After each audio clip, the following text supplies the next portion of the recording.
pasar por algunas cosas cortas, ¿de acuerdo?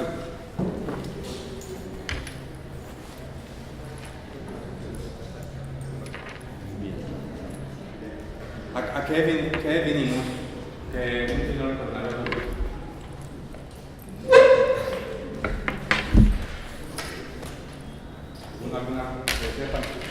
¿Cómo definimos que un paciente tiene un síndrome coronario agudo? Pues es cuando un paciente tiene síntomas compatibles pues, con un evento isquémico, o sea, tiene síntomas de dolor torácico compresivo, disnea, diaforesis, aparte puede tener cambios en el electrocardiograma o elevación de biomarcadores como la troponina. Listo, está muy bien, son síntomas que pensamos que es un dolor torácico y que es de origen coronario, ¿cierto? No siempre hay cambios en el electro, ¿cierto? Al principio se van a ver que es dinámico. Hay unos que es muy claro, ¿cierto? Por ejemplo, cuando decimos que tiene un síndrome coronario agudo o un infarto agudo de miocardio con elevación del ST, ¿cierto? Ahí estamos viendo que hay una elevación, que hay un cambio en el electrocardiograma que es muy significativo, ¿cierto? Pero dentro de síndromes coronarios agudos también entra el infarto no ST, que puede tener algunos cambios, y la angina inestable, que puede tener algunos cambios, ¿cierto? ¿Cómo definimos? Ya la elevación del ST sabemos, cambio de electro, ¿cierto? Hay una elevación del ST. ¿Cómo diferenciamos un paciente con un infarto no ST y una angina inestable? Los biomarcadores. Los biomarcadores, ¿cierto? Hasta ahora es lo único que nos va a diferenciar. Porque los pacientes podrían tener un electro normal, pero el cambio en biomarcadores. ¿Y qué biomarcadores estamos hablando? La troponina, ¿cierto? Saben que en algunos sitios de Novae se pueden usar la TPK-MB, ¿cierto? Pero la de mayor sensibilidad es la troponina, ¿sí? Troponina. ¿Troponina T o troponina I? La I. Las dos. Ah, no. La I tiene mayor. Pues también la T tiene una sensibilidad mucho mejor que el CPK-MB, pero la mejor de las dos es la troponina I, ¿sí? Entonces, para hablar de síndromes coronarios agudos, recordamos algo de lo que hemos visto en la clase de básicas, ¿cierto? La relación de las precordiales, ¿cierto? Del resto de las derivadas, que esto lo vamos a usar ahora para determinar cuál es la cara de un infarto, ¿cierto? Cuando un paciente tiene un infarto, determinamos qué cara. De angina inestable, infarto con elevación e infarto sin elevación, del cual hablamos que tiene caras. Decimos cara inferior, cara lateral, cara anterior. ¿Cuál es de los tres? Cuando hay elevación del ST. Solo cuando hay elevación del ST. Hablamos de las caras. Es una terminología errónea estar diciendo un infarto sin elevación del ST en cara inferior o una angina inestable de cara anterior. Eso es un error. Solamente uno dice cuando hay una elevación del ST. Que haya signos de isquemia en cara anterior, que haya signos de isquemia en cara inferior es otra cosa, ¿cierto? A la hora de leer el electro podemos decir, hay inversión de la onda T, por ejemplo, en cara inferior, o hay inversión de la onda T en la cara anterior. Pero decir que un infarto no ST o una angina inestable, darle cara, eso es un error, ¿cierto? Solamente a la elevación del ST le vamos a dar en cara, ¿sí? Aquí seguimos viendo las indicaciones. Ahorita que más adelante pues vamos a usar esta clasificación para hablar de las caras del infarto, ¿cierto? D2, D3 y ABF, ¿de qué cara del corazón nos van a hablar? Inferior. ¿De cuál? Inferior. Inferior, muy bien. ABL y D1. Lateral alta. Lateral alta, ¿cierto? Llevamos cara lateral alta. Muy bien. ABR. Posterior. Entonces, ABR siempre lo vamos a tener presente porque una elevación del ST en ABR nos va a simular, pues no nos va a simular, sino que nos indica un infarto del tronco, ¿de acuerdo? Del tronco coronario. Y esos infartos son graves. ¿Qué creen ustedes? Sí, una elevación del ST en ABR, incluso solo ABR, también puede verse en B1, ¿cierto? Pero sobre todo lo vamos a ver en ABR, nos indica un infarto del tronco coronario izquierdo. Son entidades muy graves, ¿cierto? El paciente de cáncer de choque cardiogénico tiene una mortalidad altísima y los pacientes todos los pacientes con infarto o con sospecha de infarto agudo de miocardio son prioridad, ¿cierto? Triaje 1, si lo clasificaríamos en esa parte. Pero uno con ABL sabemos que puede hacer un triaje 1, tenemos que estar permanentemente con él monitorizándolo porque el riesgo de descompensación es alto y de mortalidad. ¿Sí? Esta gráfica que les traigo es, digamos, como cuando vamos a sospechar, según un artículo del New England reciente, sospechar pues, un infarto, ¿cierto? Sabemos que es lo que llamamos disconfort isquémico, que sería un paciente con dolor torácico, opresivo, ¿cierto? La típica angina. Los pacientes pueden estar con un síndrome coronario agudo, lo típico, lo que conocemos, o cuando el paciente ya tenga ya tiene un factor predisponente y llegado el caso que haya un desbalance entre la suplencia y la demanda de oxígeno, los pacientes pueden presentar un infarto que se llama un infarto tipo 2. ¿Algunos saben qué es un infarto tipo 2? Por desbalance de oxígeno. ¿En qué entidad se puede ver? ¿Pacientes con qué entidades?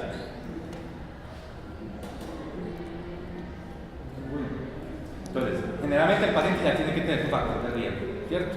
Que es la placa de ateroma, ¿sí? Sino que en el momento en que esa demanda haya un desbalance, lo más común es, por ejemplo, cuando un paciente tiene una anemia grave, ¿cierto? Sobre todo en adultos, anemia, que la hemoglobina esté por debajo de 7, ¿sí? O una infección grave, un paciente en sepsis, ¿cierto?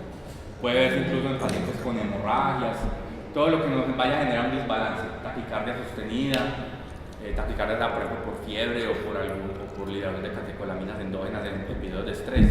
Entonces a la hora tiene esta placa, aumenta las demandas, le da taquicardia, pero la circulación no va a pasar por aquí, el flujo sanguíneo no va a pasar por acá en un momento dado que las demandas están aumentadas, ¿cierto?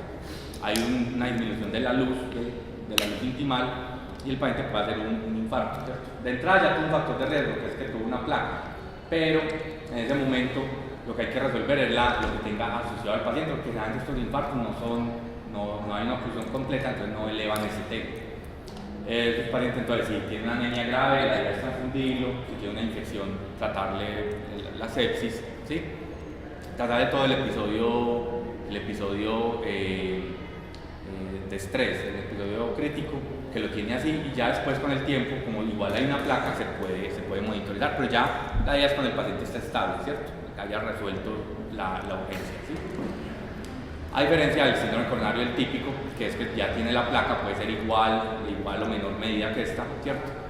Que es aquí ya no abarca a los pacientes con factores de riesgo cardiovascular. ¿Saben cuáles son los factores de riesgo cardiovascular?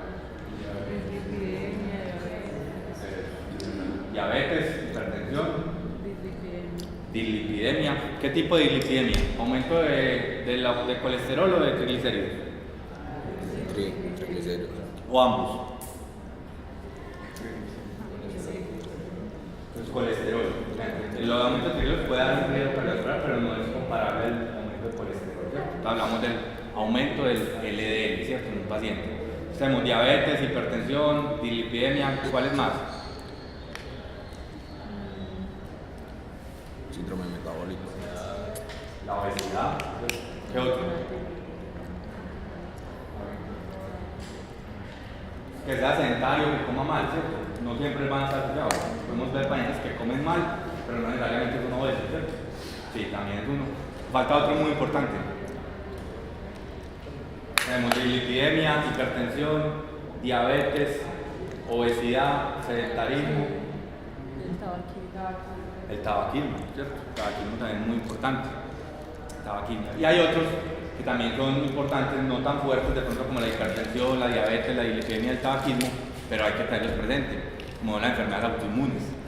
Paciente con un estado proinflamatorio durante meses o años, como una artritis reumatoidea, como un lupus, como una esclerodermia, por la parte proinflamatoria, liberación de interleuquina, 1, 6, TNF-alfa, todo esto nos va a generar un estado también protrombótico, ¿cierto? Protrombótico. Así como el síndrome de apnea obstructiva del sueño, ¿cierto? Muy bien. Generalmente ese paciente puede tener una oclusión completa de la luz o una oclusión parcial. A la hora que el paciente tenga, por ejemplo, una emoción, algo que le aumente la frecuencia cardíaca, o cuando aquí en este caso se ocluya completamente la luz, vamos a ver algunos cambios, ¿cierto? Generalmente cuando es incompleta vamos a ver cambios como infradesnivel del ST, ¿cierto? El ST debería ir por acá y aquí lo vemos infradesnivelado, o cuando está ya la oclusión completa vamos a ver un supradesnivel del ST o una elevación del ST. A este lo llamamos entonces,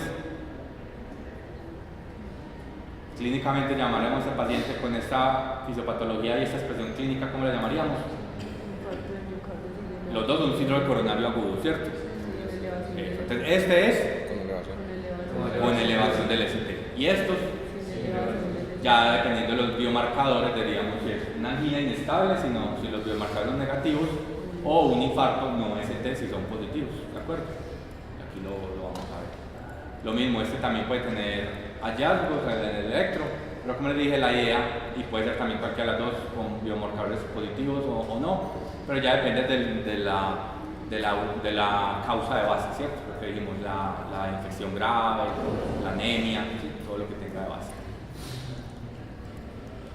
O sea, a la vez lo vamos a ver según los biomarcadores y lo vamos a dedicar como ST, no ST o angina inestable, ¿cierto?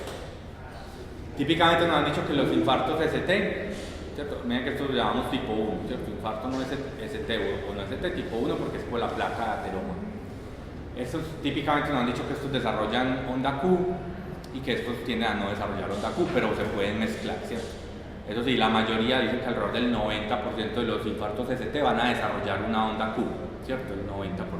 Pero hay un 10% de las que no nos va a desarrollar necesariamente una onda Q. Lo mismo que los no tienen la onda del ST nos podrían desarrollar una onda Q, ¿de acuerdo? ¿Sabes esto que llamamos? ¿Dudas, preguntas? No. Es algo pues muy general, ¿cierto? Otro concepto que hay que tener claro es lo que decimos que es parte de lo mismo, una oclusión incompleta o una oclusión completa, ¿cierto? Incompleta o completa, que así mismo lo vamos a determinar fisiopatológicamente y a la hora de hacer el ST. Típicamente entonces cuando es una oclusión incompleta es que llamamos que es una isquemia subendocárdica, no compromete toda la parte mural, ¿cierto? Todo el músculo ventricular, y cuando hay una isquemia ya por una oclusión completa de la luz, vemos que una isquemia transmural, ¿cierto? Entonces, típicamente, ¿qué pasa? Esta es la zona isquémica. Cuando no es completa, como no va a ser transmural, la distribución de la despolarización, que estaría más o menos en este sentido, ¿cierto? Hacia allá, por ejemplo, aquí asumiendo que este va a ser B5, esta parte cuando está isquémica, se alteran las cargas, ¿de acuerdo? Se alteran las cargas de esta zona, a diferencia pues, de la zona alrededor que no debería tener isquemia. Y lo vamos a ver como una depresión del ST. Eso es lo que llamamos isquemia subendocárdica o un infradesnivel del ST. Ya cuando la isquemia es completa, llamamos que una isquemia transmural, por una oclusión completa, esas cargas están aumentadas en el mismo vector que venían, pero se aumentan, ¿cierto? Se aumentan las cargas, ya que en el electro, ¿cierto? El vector va a seguir siendo el mismo, sería positivo, pero aumentadas las cargas, entonces vamos a tener un supra-ST, ¿sí? De isquemia subendocárdica o isquemia transmural. Generalmente estos términos subendocárdico e isquemia transmural ustedes los pueden escuchar, pero no son actualmente los más usados. Generalmente uno habla un infradesnivel del ST o un supradesnivel del ST. Es mucho más sencillo, así hablamos solamente de lo más claro de lo que estamos viendo en el electrocardiograma, ¿cierto? Sino que estos nombres de isquemia subendocárdica y transmural puede que en algunos libros los encuentren todavía, pues para que no les parezcan anormales o raros, pero sepan que hablamos generalmente de un infra-ST o un supra-ST, ¿sí? La base de la isquemia, generalmente cuando es ya completa, ¿cierto? Aquí no estamos hablando de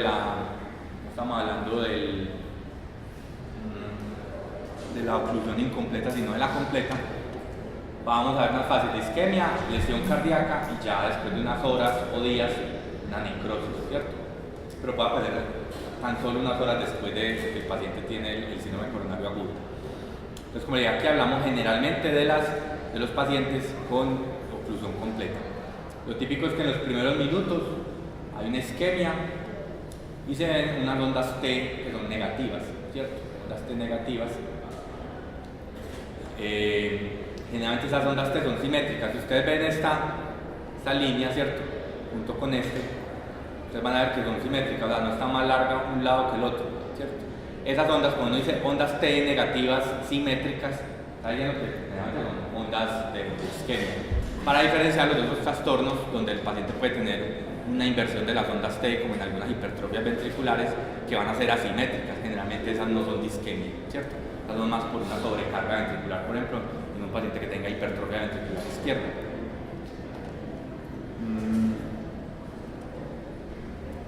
Como aquí quedamos que la oclusión es completa, lo más probable es que el paciente entonces va a seguir, como vimos en la isquemia transmural, o sea, aumentar los vectores, ¿cierto? La fuerza de los vectores, y va a ser un supra-ST, que es cuando ya hablamos de una lesión y ubicamos la lesión, ¿cierto? Si aquí vemos esto, por ejemplo, en D2 de 3 y ABF, si vemos esta onda T negativa en D2 de 3 ABF, ¿qué podemos decir de ese electro? Que el paciente tiene que... Entonces, lo primero, en este tipo, nada, aquí no podemos decir que hay un infarto, decimos que hay signos de isquemia. De 2 de 3 AF, aquí tienen signos de isquemia al inferior. Pero para decir que un infarto con elevación es solo cuando hay elevación, ¿de acuerdo? Si esto pasa en D2 de 3 AF, infarto con elevación de cara inferior, por ejemplo, en D2 de 3 AF. Por ejemplo, este es ABL. Decimos que es un infarto. ¿Un infarto con elevación? Entonces, cara lateral. ¿Cuál más habría que buscar acá? D1. Muy bien. Otra cosa importante, que para hablar de un infarto, de cambios que sean significativos, a excepción de ABR, porque quedamos que si es ABR, ¿en qué zona del corazón es? Tronco, ¿cierto? En el resto necesitamos que sean por lo menos 2 derivadas, ¿de acuerdo? O sea, hallazgos en una sola nos orientan, tenemos que ponerle cuidado al paciente, pero generalmente cuando uno va a ver unos cambios son en por lo menos 2 derivadas, ¿cierto? Y ahorita vamos a ver qué valores manejamos.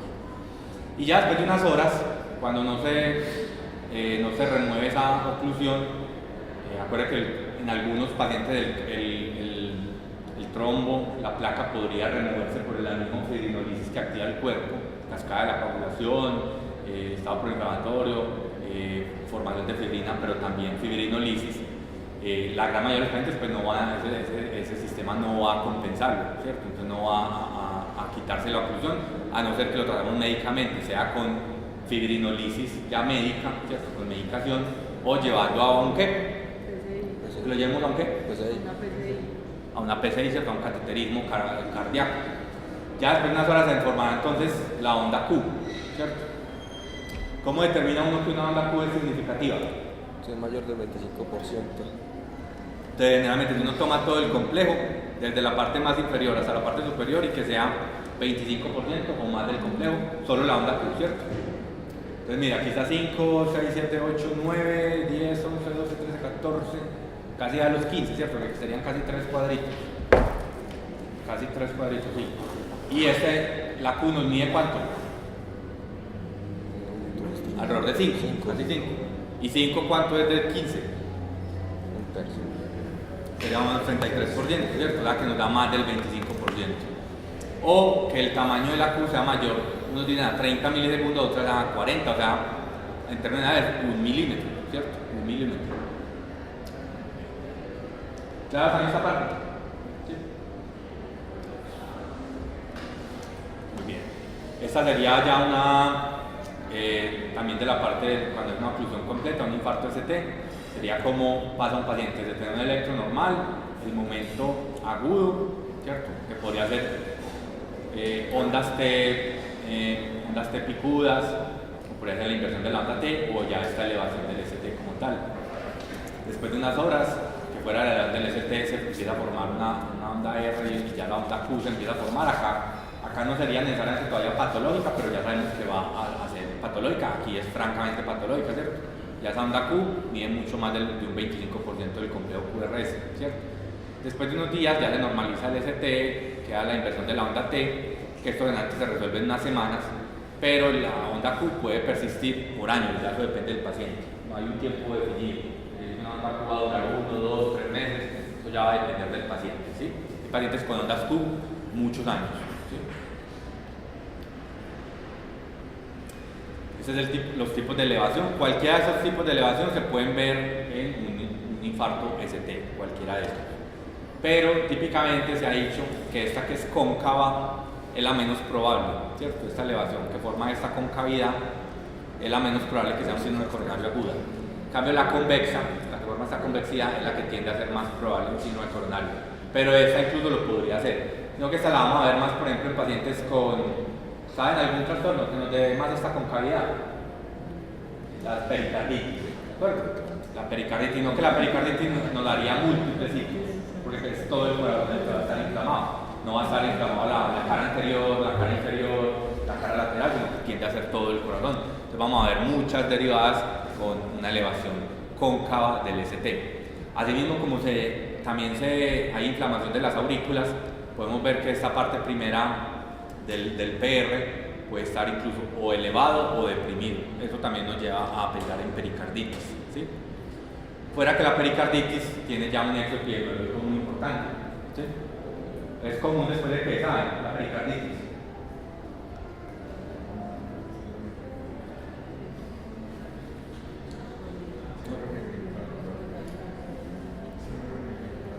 Después de un cuadro viral, tiende a ser como más respiratorio que gastrointestinal, pero también podría ser gastrointestinal. Pero tiende a ser más después de una infección del tracto respiratorio superior, 1 o 2 semanas antes del cuadro. El paciente queda con el dolor y puede tener la pericarditis. Típicamente la descripción es que no tiene elevación de troponinas, pero si hay una miopericarditis, la componente del miocardio, pueden estar elevadas las troponinas, ¿sí? Entonces lo que vemos B, C y D es la típica elevación de un infarto con elevación del ST. La que vemos como A, pensamos más de pronto pericarditis, sobre todo si el paciente tuvo una infección previa, pueden ser pacientes más jóvenes, tiene un infra o un supra del PR, ¿cierto? El segmento PR. Y esos pacientes se manejan pues, de una forma diferente con antiinflamatorios no esteroideos, ¿cierto? Entonces, estos son los criterios para hablar que un paciente tiene un infarto con elevación del ST, ¿cierto? Entonces, la idea es que la elevación del ST va a ser en casi todas las derivadas que sea más de 1 milímetro, ¿cierto? O sea, 1 milímetro, estamos hablando hacia arriba, ¿cierto? 1 milímetro. Excepto en B2, B3, que de por sí B2 y B3 tiende a ser mayor la elevación siempre. Entonces en B2, B3 vamos a usar, esto está desde estas publicaciones del 2012, digamos el actual es el que cumplimos actualmente. B2, B3, si es una mujer, 1.5 milímetros, ¿cierto? La que le toleramos acá en B2 y B3. Hay algunos que también B1, pero lo que más usamos es B2 y B3. Entonces 1.5 milímetros de elevación para decir que es una elevación del ST. En hombres si son mayores de 40 años, 2 milímetros y son menores, 2.5 milímetros. Entonces miren que sube bastante en B2, B3, sobre todo si es un hombre joven, ¿cierto? Un hombre joven. Ya el resto de las derivadas, ¿cierto? O sea, D1, D2, D3, ABF, ABL, vamos a 1 milímetro. Y las que hacemos en algunas ocasiones, como vamos a ver más adelante, como son las derivadas derechas, como son las extensas, las posteriores, nos vamos a hacer incluso con algo tan tenue como 0.5 milímetros, ¿cierto? A medio milímetro, ¿sí? Los otros ya son criterios para decir que es un infra desnivel, vamos a usar que sean 0.05 milivoltios, ¿cierto? En dos derivadas contiguas, pero esto ya lo vamos a ver que digamos es más claro, ¿cierto? La que hay que tener presente siempre, porque es que nos va a definir, es la elevación del ST. Fuera de eso, un paciente con elevación, ¿sabes? Si un paciente con un infarto, ST y no ST, ¿cuál está más grave? ¿O cuál tiene más riesgo de complicarse, de deteriorarse? El ST. ST. Igual los dos pacientes se tienen que vigilar, incluso en unidades de cuidado coronario, cuidado especial, los dos pacientes. Pero el que tiene la elevación del ST, el paciente que puede entrar rápidamente en choque cardiogénico, ¿sí? Que hace paro cardíaco, son los pacientes de mayor mortalidad. El infra-ST no está aliviado, el paciente también hay que cateterizarlo, pero generalmente los pacientes tienden a estar estables, ¿cierto? Incluso los pacientes aguantan varias horas de observación, traslado, ¿cierto? Todo. Pero el ST es el que siempre tenemos que buscar una intervención temprana, ¿cierto? Con un cateterismo ojalá antes de 120 minutos. Aquí vemos también las mismas que de lo que ya hemos hablado, las derivadas y cómo vamos a sospechar un infarto. Si es inferior, entonces de 2, de 3 y ABF, ¿cierto? Si es anterior, de B2 a B4, aunque típicamente el anterior lo definimos como B3, B4, ¿cierto? Porque B1, B2, hablamos de un infarto de qué? Cara septal. Del septo, ¿cierto? B1 y B2, pero generalmente los pacientes tienen infartos anteroseptales. Entonces hablamos, generalmente cuando lo vemos con un paciente en elevación de B1 a B4, decimos que es anteroseptal, ¿cierto? Infarto lateral, ¿cierto? Cuando es D1 y ABL, lateral alto. Cuando es B5, B6, lateral bajo. ¿Bien? Y el que decimos posterior inferior, que es el que antes le llamaba lateral, pero hoy en día le decimos inferobasal o posterior, cuando lo vemos en B9, B7, B9, que eso tiene una forma de sospecharlo, que ahora lo vamos a ver, ¿de acuerdo? Bueno, ¿cuál es la importancia de determinar que un paciente tiene un infarto de cara inferior? Para saber qué arteria está ocluida. Que nos habla de que arteria está ocluida, sí. Generalmente el 80% de los pacientes es por la coronaria derecha, ¿cierto? Un 20% puede ser por una circunfleja dominante, ¿cierto? Para hacer extensión a ventrículo. Entonces, cuando vemos un infarto con elevación del ST en cara inferior, ¿qué tenemos que hacer? Tomar derivadas derechas. Tomamos siempre las derivadas derechas, B3, B4 sobre todo. Se puede dar B5, B6, pero la más importante son B3 y B4. ¿Por qué? Si vemos un compromiso en B4, decimos que hay un infarto con compromiso del ventrículo derecho. ¿Cuál es la importancia de esto? Contraindicación de vasodilatadores. Entonces ahí los vasodilatadores estarían pueden ser contraindicados, hay que poner mucha atención a la hora de ponerlos porque el riesgo de descompensación es mayor, ¿cierto? Entonces si el paciente tiene un infarto con elevación del ST en cara inferior y es por coronaria derecha, que la mayoría de los pacientes que tengan un infarto del ST inferior, un infarto con elevación del ST en cara inferior va a ser por la coronaria derecha. Esos pacientes tenemos que hacer siempre obligatoriamente unas derivadas derechas, porque si vemos la elevación de B4, ¿qué cuánto es? Aquí decimos que tiene compromiso del ventrículo derecho, si se eleva ¿cuánto en B4? El ST. mayor de 1.5. De 0.5. Vemos que era De menor, 0.5. ¿cierto? 0.5. Si el paciente tiene una elevación en B4, ese R es el B4 right, ¿cierto? De la derecha. Tiene una elevación de 0.5 milímetros, consideramos que es un infarto de cara inferior con extensión al ventrículo derecho, y los pacientes tenemos que tener mucho cuidado con los medicamentos que vayan a generar vasodilatación, sobre todo los nitratos, que generalmente es uno de los medicamentos que le aplicamos a los pacientes con infarto, porque esos vasodilatadores hacen vasodilatación, entonces pueden mejorar los síntomas de isquemia. Un paciente con B4, si no tiene una buena precarga, cuando le hemos administrado líquidos, no tiene que ser en exceso, pero si una carga inicial menos de líquido, un bolo corto de 100 o 150 cc, aunque eso va a depender del paciente. Los pacientes se les cae la precarga y podemos empeorar ese infarto, ¿de acuerdo? Entonces hace vasodilatación y cae la precarga, cae la presión del corazón, se afecta todavía más el corazón, entonces va a ser el ventrículo derecho, ¿sí? ¿Qué otro medicamento habría que tener cuidado ahí fuera de los nitratos, como la nitroglicerina o el nitrato de hidroxide? ¿Qué otro medicamento hay que tener cuidado ahí también? Los medicamentos opioides, ¿cierto? Morfina, meperina, también hacen vasodilatación, entonces también nos podrían empeorar estos síntomas. ¿De acuerdo? ¿Sí? Muy bien. Aquí, como lo mismo que ya les decía, B1, B2, hablamos típicamente del septo, B3, B4, cara anterior. Van a encontrar en libros, así como en esta que les ponían antes, que anterior lo hablan de B1 a B4, ¿cierto? Lateral baja, lateral alta, ¿sí? Y la cara inferior, D2, D3 y ABF, ¿sí? Hasta ahora, ¿dudas o preguntas? ¿No? ¿Ninguna? Nos faltaría ahí a ver, que quedamos en que a ver es que una elevación del ST en ABR. Tronco, ¿cierto? ¿Dónde más puede estar elevado el ST cuando hay un infarto del tronco? Fuera de ABR, B1, ¿cierto? Porque puede ser el que más cerca está como ese vector, ¿cierto? B1 es el que más cerca está. También lo ponemos, pero típicamente es ABR, ¿sí? Bueno, entonces lo mismo, ya dijimos las consideraciones. Tenemos un paciente con un infarto, elevación del ST en cara inferior. ¿Qué tenemos que hacer? Derivadas derechas. Derivadas derechas. Muy bien. Sobre todo podemos ubicar o B3 o B4R, sobre todo B4R.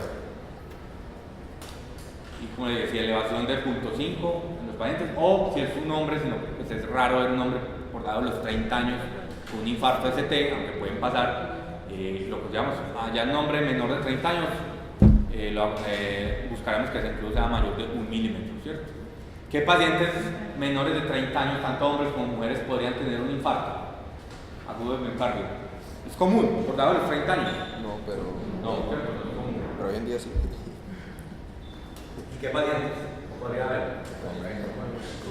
Cocaína. Pacientes con consumo de cocaína. ¿Por qué hacen infarto los pacientes? Hacen vasoparos. Entonces muchas veces a la hora de hacer el cateterismo llegan, pueden liberar un nitrato intraarterial, hace vasodilatación y mejora el ritmo, ¿cierto? Y no tienen antología de placas. Aunque se ha visto que el consumo repetitivo, estamos hablando del paciente que consume meses o años cocaína, puede favorecer aterogénesis, ¿cierto? Entonces que formen placas de ateromas, ¿sí? ¿Qué otros pacientes jóvenes que puedan hacer un infarto? Obesos. Tendría que ser que tenga algunos de los factores de riesgo. Por ejemplo, una entidad que se llama hipercolesterolemia familiar, ¿cierto? Son pacientes que manejan LDLs por encima de 190, ¿sí? Incluso pacientes hay veces que los manejan por encima de 300 de LDL. Eso es una entidad. ¿Saben qué tipo de transmisión tiene? La hipercolesterolemia familiar. Dominante. Creo que dominante. La autosómica dominante, ¿cierto? Autosómica dominante. O sea que cuando decimos una entidad autosómica dominante, ¿cómo está en la distribución familiar? ¿Puede estar en todas las generaciones? Sí, eso es lo típico. Claro, autosómico dominante está en cada generación. ¿Y afecta si es hombre o mujer para que se exprese la enfermedad? No, tanto hombre como mujer. La idea es que en todas las generaciones debe haber alguien afectado porque es indiferente si es hombre o es mujer, ¿sí? Entonces la hipercolesterolemia familiar también tiene un papel importante ahí. Y súmele que un país que tiene hipercolesterolemia familiar, el padre o la madre tuvo, aunque eso depende pues, de algo que llama la penetrancia, pero típicamente hay un riesgo alrededor del 50%, ¿cierto? O sea que cada hijo que tiene es una moneda al aire. Hay un riesgo del 50% de tener o no tener la hipercolesterolemia familiar. Si ese paciente, por ejemplo, es obeso, fuma, es hipertenso, sedentario, pues más riesgo de tener un infarto todavía más temprano, ¿cierto? Bueno, otros trastornos de pronto. Síndrome de Kawasaki. ¿Cómo? Síndrome de Kawasaki. Pues Kawasaki es más en niños y lo que nos da ahí son aneurismas ventriculares, ¿cierto? Que nos podrían favorecer algunos trastornos coronarios, pero generalmente los pacientes se manifiestan por una fiebre de origen no conocido, ¿cierto? O fiebre de origen desconocido, que hay que hacerle múltiples estudios y a la hora de hacer un ecocardiograma tienen manifestaciones en piel, en ojos, ¿sí? En boca. Y a la hora de hacer un ecocardiograma se ven los aneurismas de las arterias coronarias. Esos pacientes pueden predisponer pero cualquier problema coronario, no solo infarto, sino incluso pueden desarrollar fácilmente los mismos aneurismas y arritmias ventriculares, ¿sí? ¿Qué otra entidad? Síndrome antifosfolípido, es más de mujeres, pueden ser mujeres jóvenes, pero hacen más episodios tromboembólicos, más venosos, hacen por ejemplo tromboembolia pulmonar, aunque definición típica de síndrome antifosfolípido es que hagan trombosis o arteriales o venosas, ¿cierto? Sino que la arterial coronaria no estaría tan presente, pero hay que sospecharlo. Una mujer joven con un infarto ST, que se le encuentre en la coronografía un trombo, hay que descartarle un síndrome antifosfolípido, está ahí. Y por ejemplo, otros trastornos como la homocistinemia, ¿cierto? También se desarrolla con homocistinemia, ¿cierto? Es un deterioro, es una alteración genética, autosómica recesiva, que los pacientes no metabolizan bien la homocisteína, y la homocisteína es tóxica y puede generar daño endotelial y daño vascular, y el corazón es uno de los órganos que puede estar más comprometido. Son pacientes que hacen infartos muy jóvenes, ¿sí? Hay otra cantidad de trastornos, pero estos serían los más relevantes, ¿sí? Muy bien. Entonces ahora, cuando les digo, si hay una depresión del segmento ST en B1 a B3, ese es lo que podemos ver una imagen, llamamos una imagen en espejo, ¿cierto? ¿De cuál podría ser? Posteriores. ¿De cuál? Posterior. Del posterior, ¿cierto? Ahora lo vamos a ver en una imagen, pero entonces habría que hacerle extender la delgada, ¿cierto? hasta B6, entonces seguimos B7, B8 y B9. ¿Sí? Y si en esta hay una elevación de más de medio milímetro o de 1 milímetro, si es un hombre de menos de 40 años, vimos que es un infarto ínferobasal o el que, como digo antes, llamaban lateral, que no vamos a usar ya esa terminología, sino que un infarto ST ínferobasal es por esto. Esperen, les muestro la imagen, ¿cierto? Aquí pues no se ve, no tiene muy buena luz, pero entonces miren, si un paciente tiene esta zona isquémica, esta va a ser la zona isquémica, miren que generalmente aquí vamos a llegar hasta este nivel, ¿cierto? B1, B2, B3, B4, B5, B6, en un electro normal, electro de 12 derivadas. Si esta es la parte isquémica, va a estar aumentada el ST hacia B7, 8, B9, que generalmente no lo hacemos. Entonces puede estar justamente lo que llamamos imagen en espejo, o sea, la que estaría al contrario, al lado completamente contrario de B7, B8, B9, sería B1, B2 y B3, ¿cierto? Estarían así, contrario. Entonces acá, ¿qué veríamos? ¿Un supra o un infra? Infra. Un infra, porque si acá es un supra, aquí veríamos un infra, es una imagen en espejo. Entonces siempre que veamos un infra en B1, B2, B3, esta imagen, un infra del nivel, tenemos que pedir unas extensas, ¿cierto? Unas derivadas extendidas a la parte posterior, B7, B8, B9. Si vemos elevación, decimos que es un ínferobasal, ¿cierto? Que es este infarto ST. Esas son las consideraciones, digamos que lo más relevante. Ya las otras caras las vamos a ver, que es lo que hemos visto en varias clases ya, lo que muchos de ustedes ya conocen, pero son las consideraciones más importantes. Cuando hay un infarto ST inferior o cuando hay una depresión del ST en B1 o B2. ¿De acuerdo? ¿Dudas o preguntas? No. Muy bien. Entonces vamos a ver acá. Este paciente tiene una elevación del ST. ¿Qué cara? B1, B2, B3.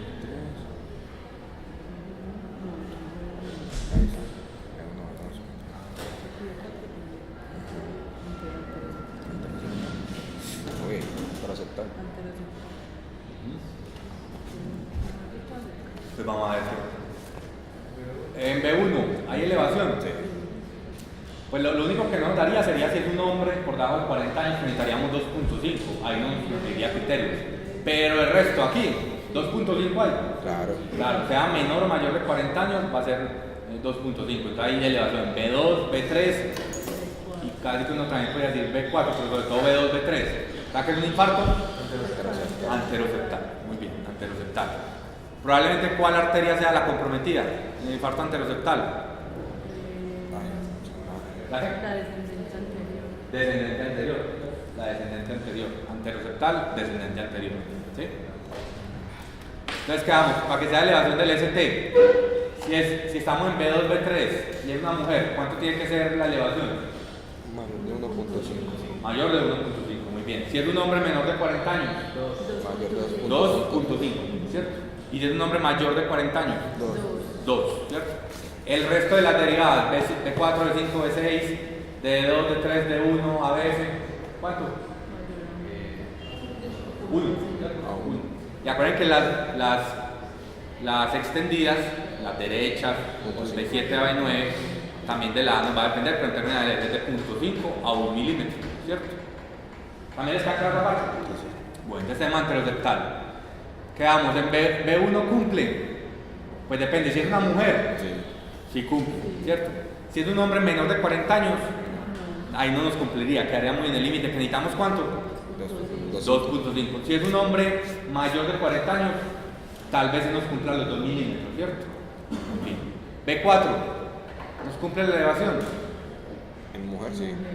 Si quedaríamos que si es en el resto, que es diferente de B2 y B3, va a ser 1 milímetro, o sea que sí nos cumpliría, ¿cierto? O sea que no tendríamos anteroseptal, ¿cierto? B1, B2, ¿es qué cara? Septal. Septo.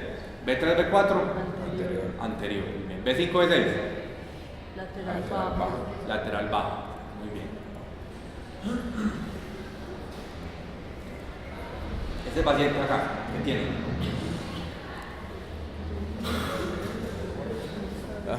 Parte cara inferior. Ustedes, por acá. ¿Qué tiene? ¿Qué le ven ahí? ¿Tiene elevación del ST o no tiene elevación del ST?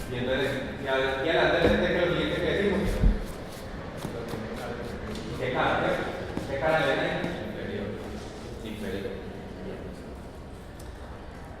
Entonces, pues acá no está dividido en cuadritos, pero lo necesitamos.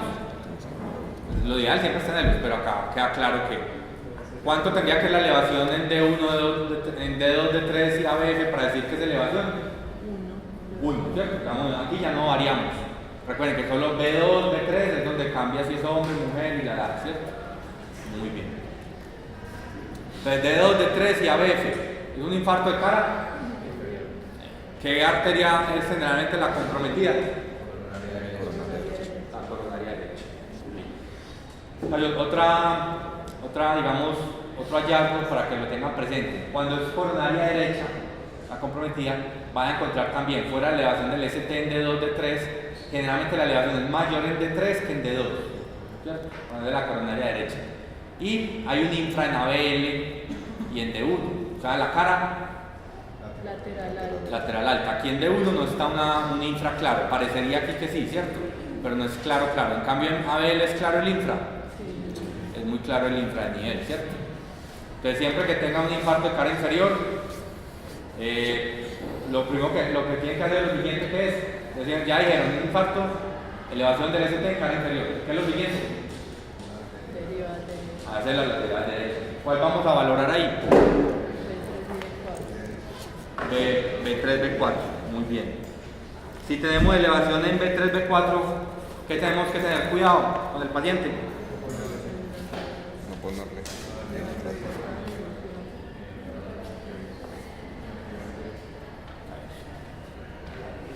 Eso, ni nitratos ni opioides, muy bien. Ni nitratos ni opioides. Muy bien. Y recuerden entonces, cuando hay un infra en D1 o en ABL, ¿qué quiere decir? Entonces, quiere decir, un infra en D1 o en ABL. Cuando tenemos elevación del ST en cara inferior, más un infra en D1 y en ABL, ¿qué quiere decir? Ninguno. Atención muchachos, cuando vengan acá, atención a lo que decimos, ¿cierto? ¿Qué quiere decir eso?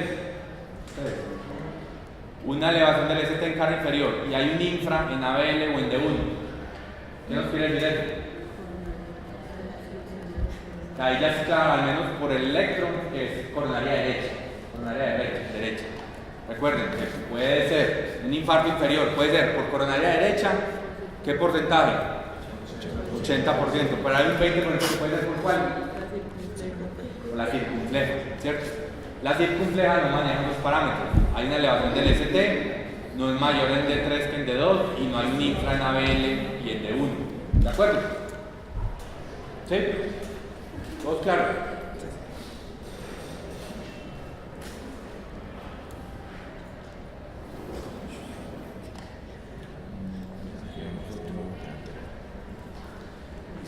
¿Qué tiene el paciente? ¿Qué tiene el paciente ahí?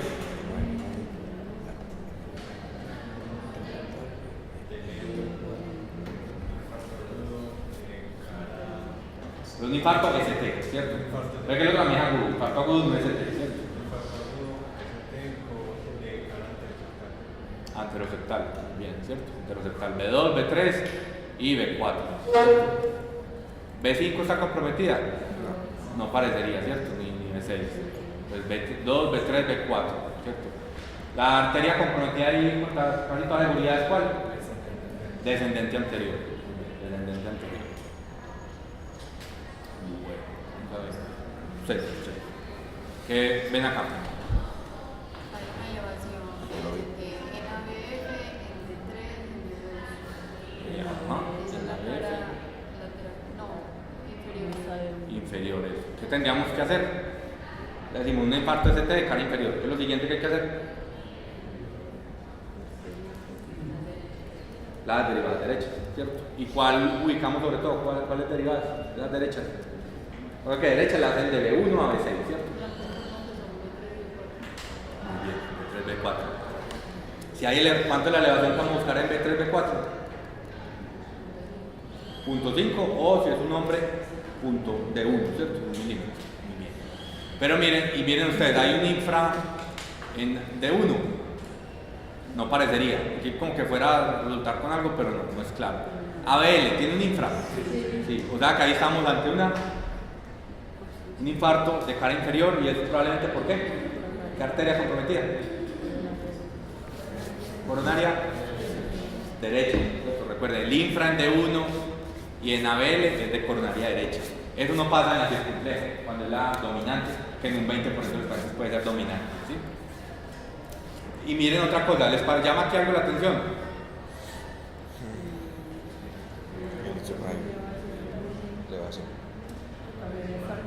Entonces miren que parecería también una elevación B5, B6, cara lateral baja.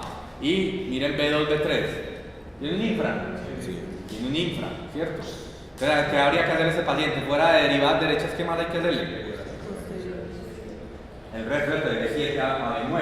El paciente tiene un infarto extenso, ¿cierto? Miren que un infarto inferior parece que con propagación a cara lateral baja, ¿cierto? B5, B6, y puede que incluso tenga un compromiso posterior inferior, ¿cierto? O sea, tiene un infarto inferior claramente, ST inferior, y parece que posterior también con compromiso de la cara lateral baja, ¿cierto? Y tendríamos que ver la parte posterior con B7 a B9, ¿de acuerdo? ¿Este paciente está grave? Pues todo parece un infarto, sobre todo un infarto ST está grave, ¿cierto? Pero el riesgo de hacer un choque cardiogénico, deterioro, que necesite intervenciones de emergencia, cuidado en UCI, estancia prolongada en UCI, o choque cardiogénico y muerte es altísimo, ¿cierto? ¿Qué no le ponemos de entrada a ese paciente? Nitrato, ¿cierto? No le ponemos nitrato. ¿Por qué? A la hidratación, a la precarga que hablamos del infarto, ¿cierto? ¿Opioides le pondrían? Tampoco, ¿cierto? La idea es que si ustedes ya le aplican líquidos, oxígeno al paciente, hacen el manejo con antiagregantes, ¿cierto? Anticoagulan, muchas veces los pacientes pueden tener cierta mejoría, les podrían poner de pronto un opioide en dosis muy baja. Si el paciente sigue con dolor y con esos cambios en el electro, nada, ¿cierto? Nada. Bueno, aquí ya se...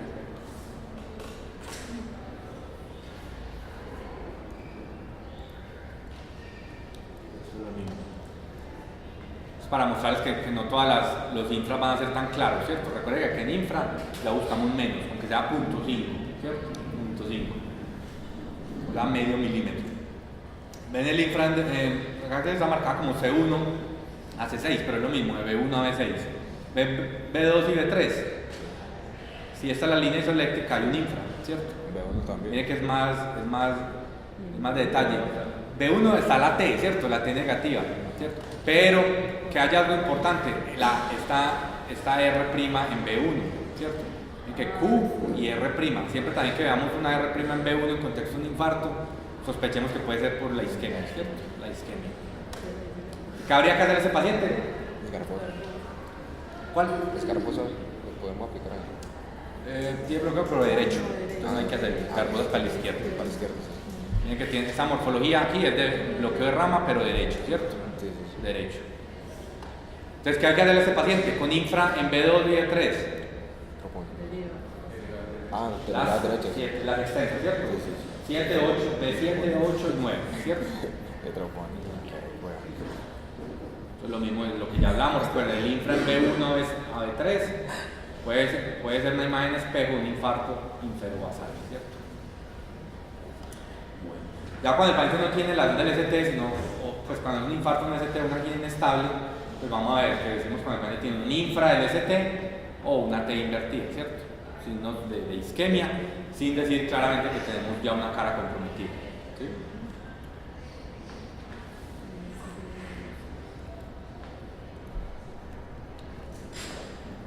Y pues acá vamos a ver más en detalle. Vamos desde el principio, ¿cierto? Aquí no vemos, bueno, calibración está bien, ¿cierto? Lo siguiente, frecuencia cardíaca. Si está bien, pero no. ¿Alrededor de cuánto está? 100 más o menos, ¿cierto? 300, 150, 100, alrededor de 100, ¿cierto? 100 latidos por minuto. ¿Si nos sale o no? Sí. Sí, ¿cierto? Usamos el dedo largo, es el dedo largo, P antes de QRS, el PR es simétrico, ¿cierto? No se va prolongando. El PR es pues constante, cada QR es antecedido por una P, entonces un ritmo 100 latidos por minuto, ritmo sinusal, muy bien. Si usáramos el eje, es un eje normal, Sí, está. está dentro de lo normal, ¿cierto? Acá, aunque es un poco más negativo, ¿cierto? Como 1 o 2 milímetros más negativo de 1, pero la BF es positivo, estaríamos todavía dentro. Si usamos el de menos 30 a más 110, 120, vamos a estar en un eje normal, ¿cierto? ¿Qué hallazgos les parecen a ustedes llamativos ahí? B3, B2, la T en B2 y B3 y B4.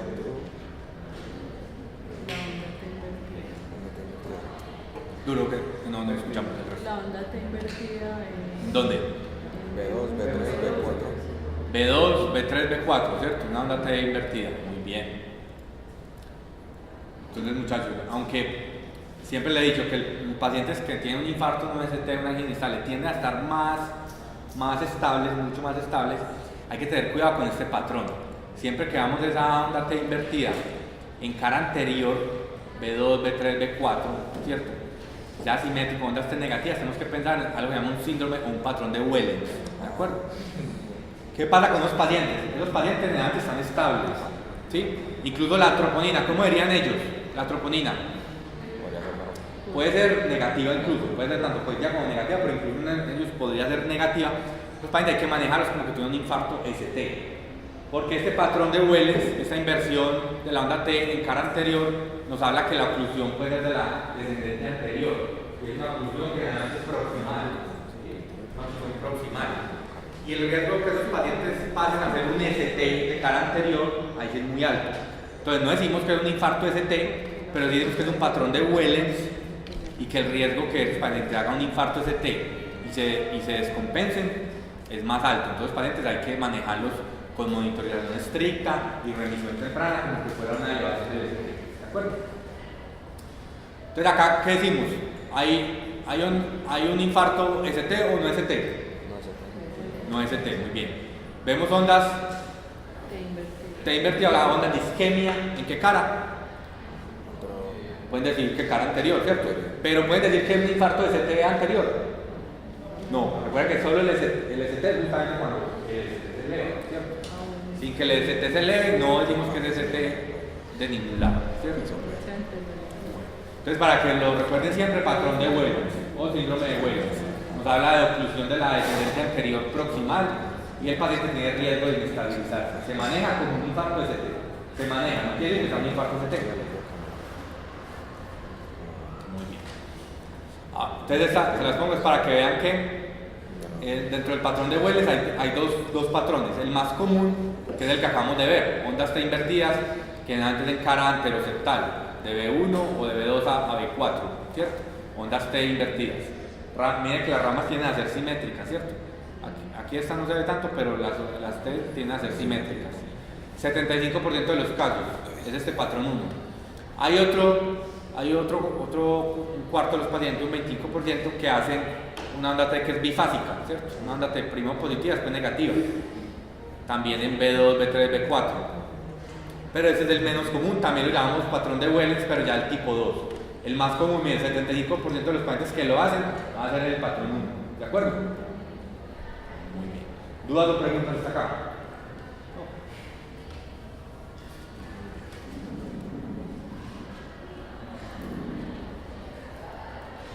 Vamos a empezar a leer esta. ¿Qué frecuencia cardíaca tiene? A ver. Vamos a hacerlo todo junto entonces. 300, 150, 100, 75, 60, 50, 56, 58, ¿cierto? Latidos por minuto. 52, 58, muy bien. ¿Es sinusal el ritmo? Sí. Vale, sí, ¿cierto?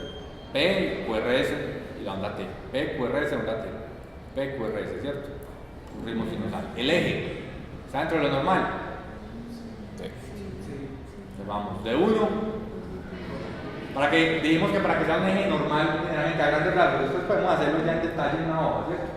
Pero para que un eje sea normal, generalmente D1 y ABF están positivos, ¿cierto? O si está negativo alguno de los dos es poco negativo, 1 o 2 milímetros negativo. Aquí está positivo o negativo.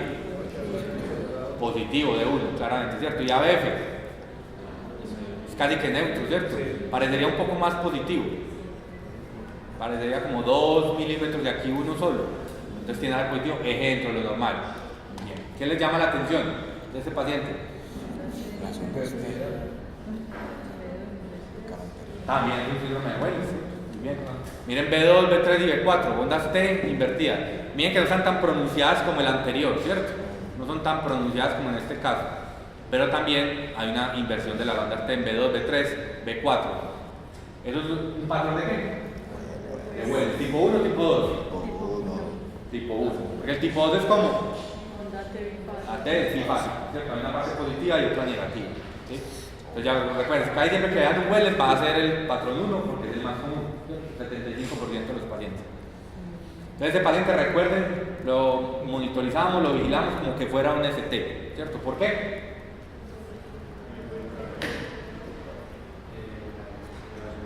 Porque el ST de cara anterior. Recuerden que los infartos de ST de cara anterior son los que más choque cardiogénico pueden desarrollar, ¿cierto? Muy bien.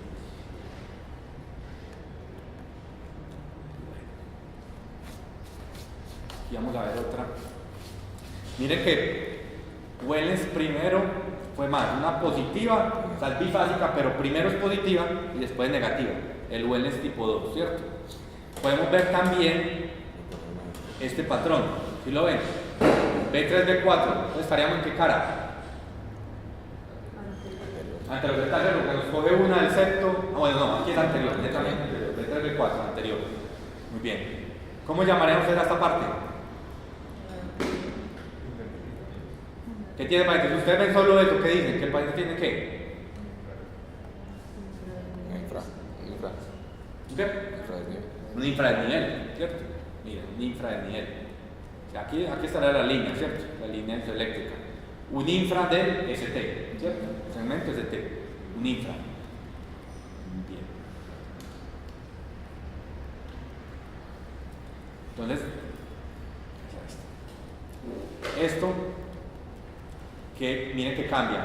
Les mostré que Wells es primero positivo y después negativo, ¿cierto? Bifásica. Esa también es bifásica, solo que primero es negativo y después positivo, ¿sí? Se llama una T de Winter, ¿sí? T de Winter. También, es para que prestarle mucho atención porque también puede ser una oclusión, dije que vamos del 80-90% de la descendente anterior. Una T, o le llaman T isquémica de Winter o T de Winter. También los pacientes deberían manejarse como si van a elevarse del ST, porque también tienen un riesgo elevado de hacer un infarto ST de cara que acá, anterior. ¿Sí? Y entonces, Wells y Winter. ¿Sí? Las dos nos hablan de descendente anterior. Aquí, ¿cómo estarían las troponinas en este caso? Pueden estar normal, negativos, pueden estar Como en Wells, pueden ser positivas o negativas. Pueden ser positivas o negativas. No nos va a cambiar el hecho de que la una positiva o negativa, no nos quiere decir que pueda ser mayor riesgo. Los dos pacientes tienen riesgo, ¿cierto?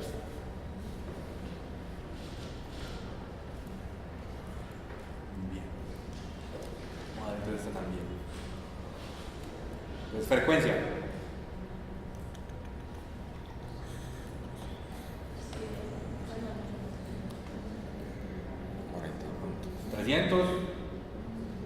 Cuéntenos ustedes. 150. 50. 100. Valor del 75, del 75, 80, ¿cierto? Ritmo sinusal. No tenemos un dedo largo que es el que mejor nos ve, pero sí parecería, ¿cierto? P y QRS, P y QRS, ¿cierto? Ritmo sinusal. Bien.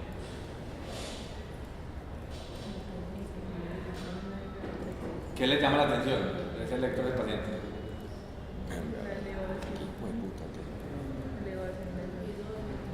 Esa T está gigante. B2 y D3, ¿cierto? ¿Qué ven en B2 y en B3? La elevación de la T. Esa T es Madre mía. parece. B2, ¿cierto? Hay un infra, ¿cierto? Y miren que es bifásica, una parte negativa, otra parte positiva. B3, ¿cierto? B4 no parecería que tenga como mayor cosa, ¿cierto? Pero entonces B3, B4, ¿se les parece a esto? Sí, no, esa está mucho más marcada pues, porque esos fines también académicos. Pero, ¿cómo llamamos esto? Y miren el mismo paciente, después de unas horas, horas no, unos minutos, ¿qué le pasó? ¿Qué cara? Anterior, eso es lo que hemos dicho.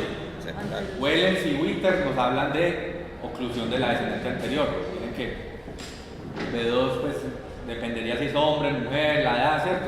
Pero miren que B3 y B4 si hay una elevación clara, ¿cierto? Una elevación clara. Recuerden que lo que decimos de 2, 2.5, 2 milímetros hasta B2 y B3, ya en B4 eso no aplica, ¿cierto? O sea que acá en B4 hay una elevación. Sí. Incluso mire que hay componentes también de B5, ¿cierto? B5 estaría como en todo el límite, ¿cierto? De 1 milímetro. O sea que aquí tenemos un infarto. Cara anterior, ¿cierto? Cara anterior, B3, B4, B3, B4.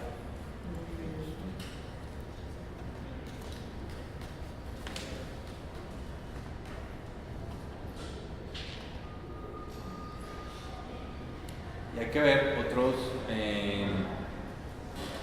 algunos diagnósticos que pueden ser diferenciales. No todo lo que se le ve ST es un infarto, ¿cierto? Eso siempre es lo que tenemos que descartar. Otra cosa, un paciente ya con dolor torácico, según las guías, según la evidencia, la recomendación es que tenga un electro en ¿cuánto tiempo? 10 minutos. 10 minutos, de 5 a 10 minutos. Ojalá vaya más rápido, pero sabemos que los servicios de urgencia son muy congestionados, ¿cierto? Muchas veces hay varios pacientes críticos. Entonces la idea es que un paciente que llegue con dolor torácico tenga un electro de 5 a 10 minutos iniciales, le toca el servicio de urgencia. Y que ojalá la interpretación sea también antes de los 5 minutos, ¿cierto? Bueno, ¿qué les parece llamativo ahí?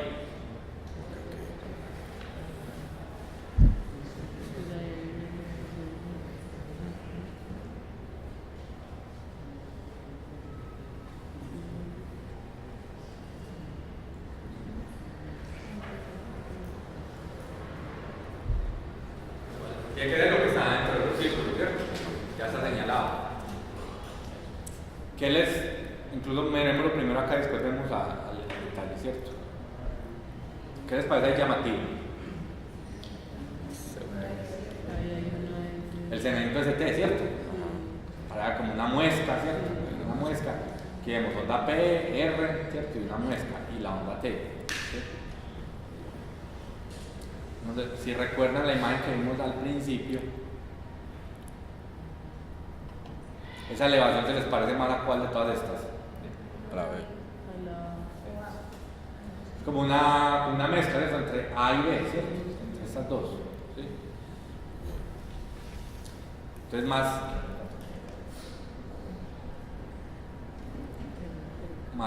tiende a ser más una elevación convexa o cóncava. Cóncava, ¿cierto? Concavidad, ¿cierto? Recuerden siempre, concavidad. Y la otra se llama convexidad. Entonces, este hallazgo electrocardiográfico, miren que acá ya, esto es pues esquema de fin académico, es más un dibujo. Este sí es de un paciente. ¿Sí? Entonces, miren que es una elevación aquí también. Aquí también tiende a verse no tan claro cóncavamente, que sea una concavidad. Esto en pacientes jóvenes, sobre todo hombres, puede ser hombre o mujer, pero es más en hombres y sobre todo pacientes jóvenes, lo que llaman una repolarización precoz o repolarización temprana. ¿Sí? Pacientes jóvenes pueden hallarse.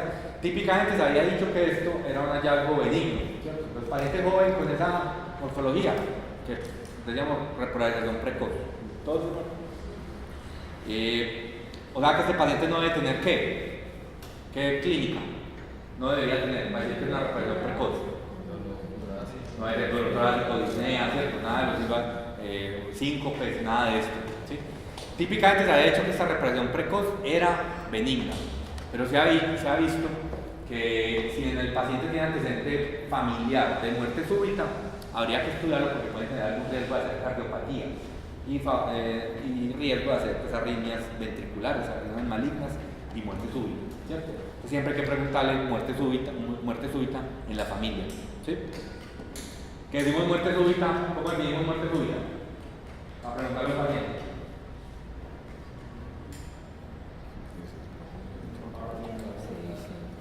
Un paciente sin nada previo, ¿cierto? Eso es importante. Familiares, abuelos, padres, hermanos, sin ninguna entidad previa, no que hayan tenido una muerte que se presumó de origen cardíaco, ¿cierto? Ustedes saben que eso hace años no había forma de que la gente la atendiera, ¿cierto? De que tuvieran atención médica, toda la gente moría de repente, ¿cierto? Y probablemente algunos de ellos tenían enfermedad coronaria base. Y también le decimos que sea de cierta edad. De pronto conocen la edad. ¿Hasta qué edad decimos? Por debajo de esa edad decimos que puede haber una muerte súbita. Lo que más hablamos es 65 años mujeres, por debajo de los 25. Y por debajo de los 55 hombres, ¿cierto? Que los hombres tienen un riesgo más elevado hasta los 55, 60 años. Entonces, si el paciente le dice el abuelo, los padres, los hermanos murieron sin nada previo, antes de los 25 días, pues, antes de los 25 que sea hombre, no sospecha una muerte súbita, ¿cierto? Que ya es muy diferente si, por ejemplo, el paciente se da de que vayan operados, tienen una infección, un accidente, un trauma, pero una muerte súbita, ¿cierto?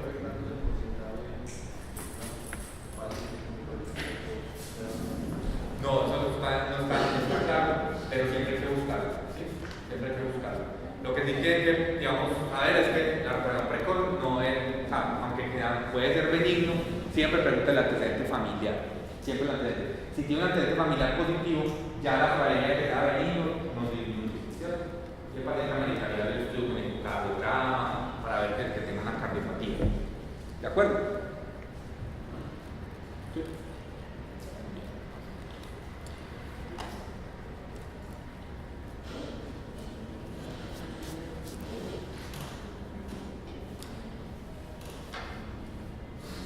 Esa onda la conocían. Esto pues no es que lo veamos muy frecuente, la verdad esto es raro, pero hay que también tenerlo como uno de los diferenciales de una elevación del ST. Se llama onda de Osgood. ¿De qué nos habla?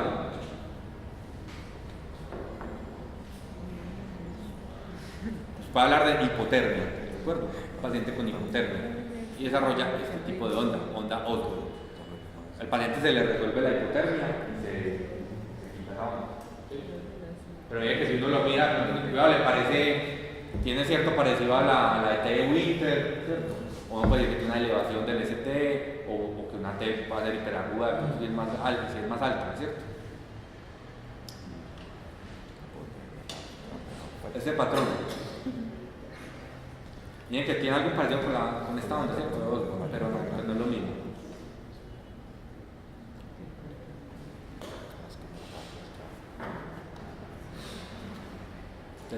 Ese es otro hallazgo, ese es otro diferencial de elevación del ST. El paciente pues, no tiene una elevación del ST.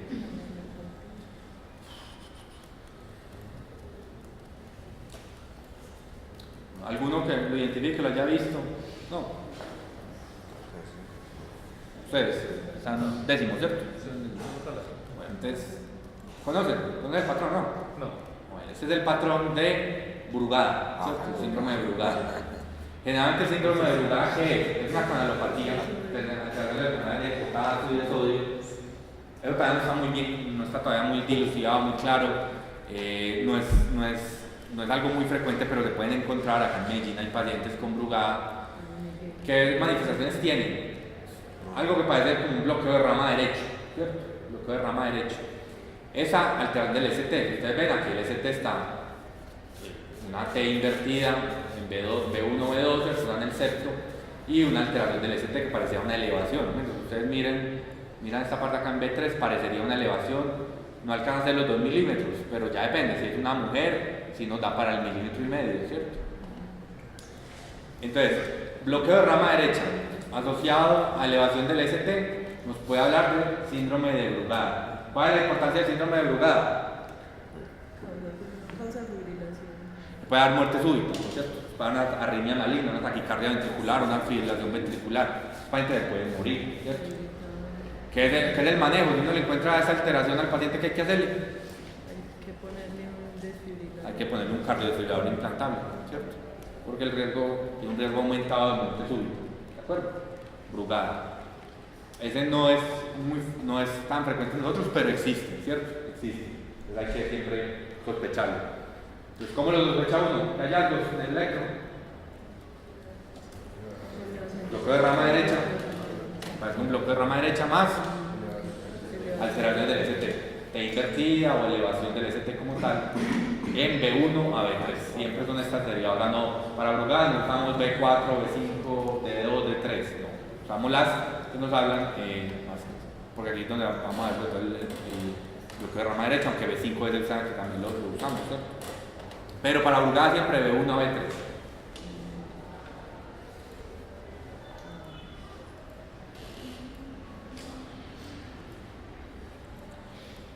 Bueno, estos hallazgos, ¿no? Lo vimos la primera clase. Ya estaba en la primera clase, vimos algo similar a esto. Tricíclicos. ¿No? Te llevan por tricíclicos. Por tricíclicos, ¿cierto? Muy bien. Los tricíclicos tienen un patrón típico, ¿cierto? Que es una onda S en D1, ¿cierto? Y esta onda que miren que se parece mucho incluso a la Brugal que vimos, solo que ya está en ABR, ¿cierto? Que nos puede simular una elevación del ST en ABR. Y si vemos una elevación del ST en ABR, ¿qué sospechamos? Un factor de tronco, ¿cierto? Entonces, para que sepan que cuando el paciente llegue con historia de intoxicación,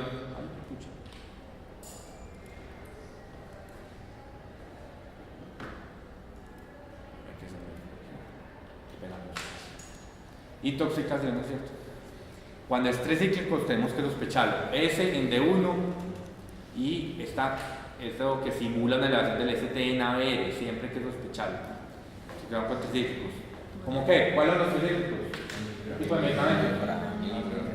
Amitriptilina y dipamina, ¿sí? A esos medicamentos, ¿cuál era pues, el manejo inicial? ¿Para qué se daban? Depresión. Hoy en día hay muchos mejores antidepresivos, ¿cierto? Los inhibidores de la regulación seca, serotonina, los duales, ¿cierto? Entonces hoy en día los tricíclicos para depresión están casi que mandados a recoger. Pero ¿por qué si los toma mucho la gente? Para dormir, ¿cierto? Una tableta de 25 o de 10 de amitriptilina, la gente le da sueño, le ayuda a consolidar el sueño, entonces lo usan, ¿cierto? Y fuera de eso se vende con fórmula o sin fórmula. Sin fórmula. Se vende sin fórmula. Y el costo del paquete como de 30 tabletas no vale más de 5.000 pesos. Es barato, lo venden sin fórmula, la gente lo consume mucho, ¿cierto? Hay algunos pacientes, entonces, bueno, y justamente por eso, por lo barato y lo fácil que se puede conseguir, es una de las principales intoxicaciones de nuestro medio, ¿cierto? Todo color. La gente llega frecuentemente con esto. ¿Cuál es el mayor riesgo? ¿Cómo actúan los tricíclicos? Bloquean canales de sodio. Bloquean canales de sodio. Entonces lo común es que cuando hacen este patrón, alargan el QT, y si alargan el QT podemos entrar en qué? En una riña muscular, polimorfa, o fibrilación de una vez, ¿cierto? Fibrilación. ¿Cuál sería el manejo? Si le demos el QT prolongado al paciente. Creo, ¿cuánto es un QT prolongado a una mujer? Punto 46. Punto 46. Y en el hombre, punto 44. Generalmente manejamos eso, punto 40, ¿cierto? Para los dos. Y que un poco más, sí. Entonces, por encima del punto 40, o lo que es decir 440 milisegundos, y decimos que es un QT prolongado. ¿Cuál es el manejo en ese caso? Que tenga un QT prolongado. Sulfato. ¿No? Sulfato. Es cuando ya entra la taquicardia, ¿cierto? La polimorfa. Cuando tiene el QT prolongado, ¿qué hay que hacer? No. Bicarbonato de sodio. Entonces, para que nunca olviden este patrón, onda S en D1, algo que simula un supra en ABR, ¿cierto? Y un QT prolongado. Asociado al consumo de alguna tableta, siempre asuman que es antidepresivos tricíclicos y ya si esos cambian el electro, mejor que bicarbonato de sodio. ¿Sí?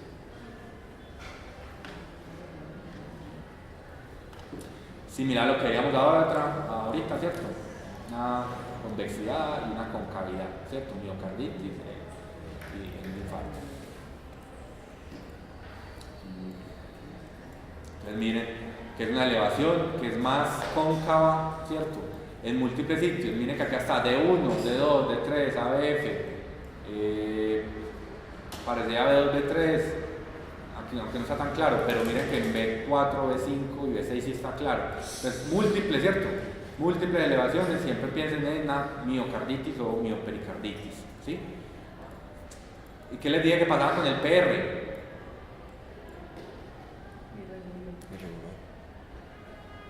Bueno, que las aurículas también pueden estar comprometidas, ¿cierto? De hecho, es lo normal.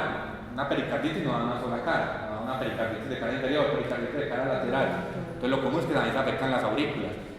La inflamación de las aurículas puede darnos, sobre todo en ABR, una elevación del ST y en algunas otras derivadas, un infra del ST. Mire acá, en D3 no se ve bien, y en ABR, pero mire que si nos vamos a D2, si vemos algo que tiende a ser un infra del PR, ¿cierto? Un infra supra del ST e infra del PR, ¿cierto? Pero sobre todo en ABR vamos a ver un supra PR, ¿cierto? Supra PR. Entonces, múltiples hallazgos y que sea más cóncavo que pensar en miopericarditis. Si el paciente tiene una miocarditis, por definición, troponinas, ¿son positivas o negativas? Positivas. Positivas. Cuando compromete el miocardio son positivas. ¿Y la pericarditis, troponinas positivas o negativas? Negativas. Sino que la gran mayoría de pacientes que uno ve tienen miopericarditis, ¿cierto? Tienen los dos compromisos.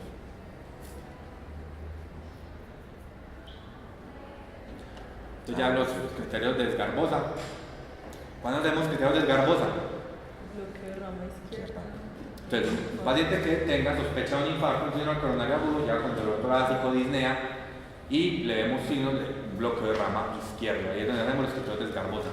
Típicamente eran estos los tres criterios, ¿cierto? Entonces recuerden que, ¿por qué hacemos Esgarbosa? Porque los pacientes con un infarto agudo de miocardio, en B1, B3, nos van a simular una elevación también del ST, ¿cierto? Porque van a tener esta morfología. Entonces hay que hacer esos criterios. ¿Qué es el primer criterio que nos habla? De que hacia donde va el QRS, que es positivo, también tenga una elevación, ¿sí? Hacia ese lado, o sea, que no haya un supra. Después que haya un infra, y este otro supra 5, este último criterio ya ha venido en desuso porque es el que menos puntos da, ¿cierto? Decimos que un criterio de Esgarbosa es positivo cuando tiene 3 o más puntos, o sea, con que tenga este criterio ya, si tiene este primero, pues con más razón. Este último criterio del supra, miren, más de 5 milímetros, ha entrado en desuso y se usa más este, ¿cierto? Entonces mire que este es que para el mismo lado, el QRS se va hacia arriba y la elevación del ST también para arriba. Y el QRS va hacia abajo y también es un infra, ¿cierto? Este era el que cambiaba, el QRS es negativo, pero hablamos ya de elevación, o sea que este era el discordante. Actualmente usamos este, que tiene una menor diferencia. Antes era de 5, ahora es de 3.2 milímetros, ¿sí? Cuando el paciente cumpla los criterios, decimos que tiene un criterio de Esgarbosa positivo, pero no siempre es fácil, entonces más bien uno hace este flujograma, que es que un paciente que tiene una sospecha tiene el coronario agudo y un bloqueo de rama izquierdo que no se sabe si es nuevo o es antiguo. Si es antiguo, tenemos un electro y es antiguo, pues podemos estar más tranquilos, pero sobre todo eso lo hacemos el que sospechamos que es nuevo. Si el paciente está inestable hemodinámicamente, tiene signos de falla cardíaca, como que al examen dijo que haría signo de falla cardíaca, que tenga edema agudo de pulmón, ¿cierto? Crépitos pulmonares, ingurgitación yugular, todos los que nos habla de falla cardíaca. Si está con cualquiera de los criterios, pasa de una vez a repercusión, lo tratamos como un ST, ¿cierto? Como un infarto con elevación del ST. Si no está, ahí hacemos estos puntajes de Esgarbosa y miramos si tiene 3 o más puntos, haciendo todos estos criterios.